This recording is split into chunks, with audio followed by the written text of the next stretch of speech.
অবিলম্বে শেরপুরে বিএনপি জামায়াতের সংঘর্ষে নিহত জামায়াত নেতার হত্যার বিচারের দাবি জানিয়ে বিক্ষোভ মিছিল করেছে ঢাকা বিশ্ববিদ্যালয়ের শিক্ষার্থীরা। বিক্ষোভ মিছিলে নেতৃত্ব দেয়া ডাকসুর নেতারা হুঁশিয়ারি দিয়ে বলেন, নির্বাচনে লেভেল প্লেইং ফিল্ড নিশ্চিত না করলে এবং সন্ত্রাসের বিরুদ্ধে ব্যবস্থা না নিলে ৫ আগস্টের মতোই ছাত্র জনতা রাস্তায় নেমে আসবে। রাশেদ রায়হানের রিপোর্ট।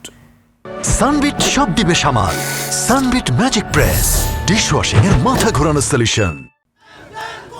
শেরপুরের ঝিনাইগাতীতে বিএনপি জামাত সংঘর্ষে উপজেলা জামায়াতের সেক্রেটারি মাওলানা রেজাউল করিম নিহতের ঘটনায় বিক্ষোভ মিছিল করেছে ঢাকা বিশ্ববিদ্যালয় কেন্দ্রীয় ছাত্র সংসদ ডাকসু।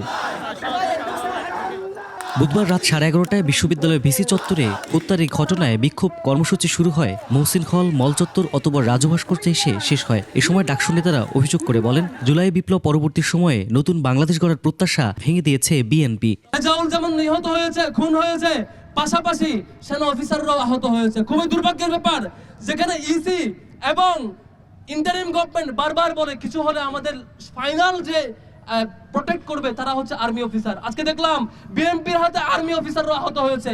সেনা প্রধানের পক্ষ থেকে এখন পর্যন্ত কোনো ফিডব্যাক আসে নাই। সন্ত্রাসীদের বিরুদ্ধে ব্যবস্থা নিতে আহ্বান জানিয়ে তারা বলেন, বিএনপি চাঁদাবাজ, টেন্ডারবাজ আর সন্ত্রাসীদের আতুরঘরে পরিণত হয়েছে। আমি অনুরোধ করবো জনাব তারেক রহমানকে, এখনো সময় আছে, আপনার দলকে আপনি সংস্কার করেন। জুলাই বিপ্লবের যে আকাঙ্ক্ষা, শহীদদের যে আকাঙ্ক্ষা, সেটাকে ধারণ করেন। সন্ত্রাসী যে আছে, নারী হেনস্থাকারী যারা আছে, তাদেরকে আইডেন্টিফাই করে তাদেরকে বিচারের আওতায় নিয়ে আসেন।